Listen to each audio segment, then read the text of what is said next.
वह एक गरीब की लड़की थी। उसके पिता किसी दुकान पर मजदूरी करते थे और माँ घरों में चौका बर्तन। अपने माँ बाप की इकलौती लड़की थी, इसलिए उन्होंने उसे बड़े लाड प्यार से पाला था। वे चाहते थे कि वह पढ़ लिख कर बड़ी आदमी बने, जिससे उसे गरीबी से दिन न गुजारना पड़े। जब उसने गांव के स्कूल से 10वीं का एग्ज़ाम पास किया तो बहुत खुश हुई। माँ बाप ने किसी तरह पैसों का जुगाड़ करके गांव से 8 किलोमीटर दूर कस्बे में उसका इंटर कॉलेज में नाम लिखा दिया। वह साइकिल से स्कूल जाने लगी। इस तरह से उसकी ज़िंदगी आगे बढ़ने लगी। लेकिन एक दिन उसकी ज़िंदगी में एक नया मोड़ आया। स्कूल से निकलते वक्त एक लड़का बाइक लेकर उसके पास आया और धीरे से बोले, अगर आप बुरा न माने तो मैं आपसे कुछ कहना चाहता हूँ। लड़की उस लड़की को अक्सर रास्ते में देखा करती थी। जब भी वह स्कूल से आती और स्कूल से जाती, वह लड़का सड़क के किनारे खड़ा उसे निहारा करता। पहले शुरू में तो उसे यह सब अच्छा नहीं लगता, लेकिन धीरे धीरे वह भी उसे अच्छा लगने लगा था। इसलिए जब उस लड़के ने कहने की अनुमति मांगी तो उसने धीरे से सिर हिलाकर अनुमति दे दी।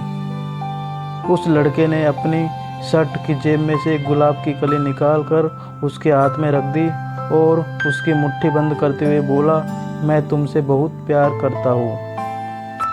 उठते बैठते सोते जागते समय बस तुम्हारे बारे में सोचा करता हूँ। मुझे कुछ भी अच्छा नहीं लगता।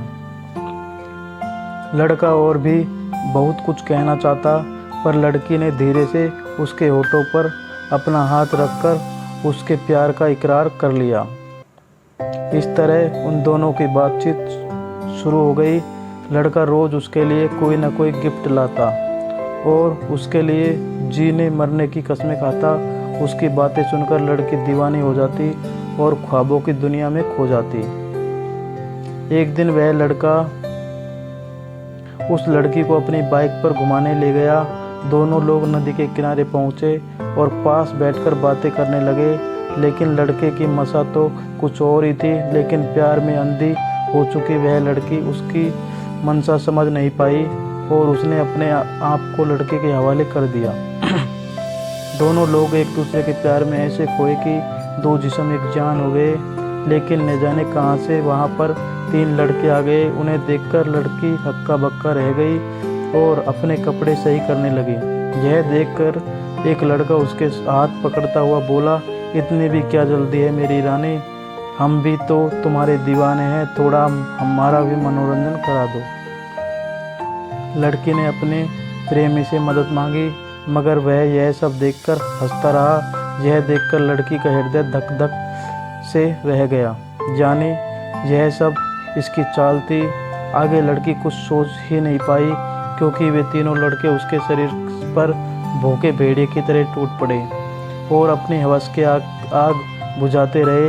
वह लड़की मदद के लिए चिल्लाती रही और वे उसे नोचते घसीटते रहे। लगभग 1 घंटे के बाद लड़की को होश आया तो उसने अपने आप को नंग धड़ंग पाया। वे तीनों लड़के और उसका प्रेमी वहाँ से जा चुके थे। लड़की की आंखों के आगे अंधेरा छा रहा था।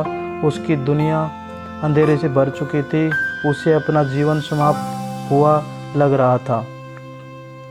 वह सोचती रही कि क्योंकि उसने उस बेवफा लड़के की बात पर एतबार किया, क्योंकि मैं उसके साथ यहाँ पर आई। अब मैं क्या मुँह लेकर अपने घर जाऊँगी, अपने माँ बाप को क्या बताऊँगी। मेरा ये हाल देखकर वे तो जीते जी मर जाएंगे। लड़की का गला बुरी तरह से सूख रहा था। वह किस तरह सिकुड़ती हुई नदी के किनारे पहुंची। नदी का पानी कल कल करता हुआ तेजी से बह रहा था।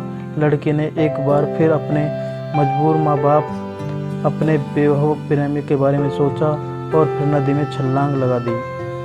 अगले ही पल वह नदी में डूबने उतरने लगी।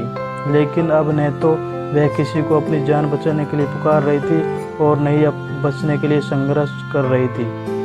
उसका मन ठहरे हुए जल की तरह शांत था। वह भी अपने बेवफा प्रेमी के बारे में सोच रही थी कि क्यों उसने उसकी बात पर इस तरह से एतबार कर लिया, क्योंकि मैंने उससे अंधा प्यार किया, क्यों मैंने उसके प्यार को ज़रूर नहीं समझी। अगर मैं ऐसा कर पाती तो शायद, और फिर वह नदी की गहराई में डूबती चली गई। दोस्तों, किसी से प्यार करना, किसी पर एतबार करना बुरा नहीं है, लेकिन जज्बातों को पहचानने की क्षमता भी रखिए। किसी को अपना तन मन सौंपने से पहले उसके परिणामों के बारे में ज़रूर सोचिए, नहीं तो आप भी धोखा खा सकते हैं, आप भी ठगे जा सकते हैं। यह कहानी आपको कैसे लगी हमें ज़रूर बताएं और इसे शेयर करके अपने दोस्तों तक पहुंचाइए। हो सकता है कि आपके इस प्रयास से किसी की जीवन संवर जाए।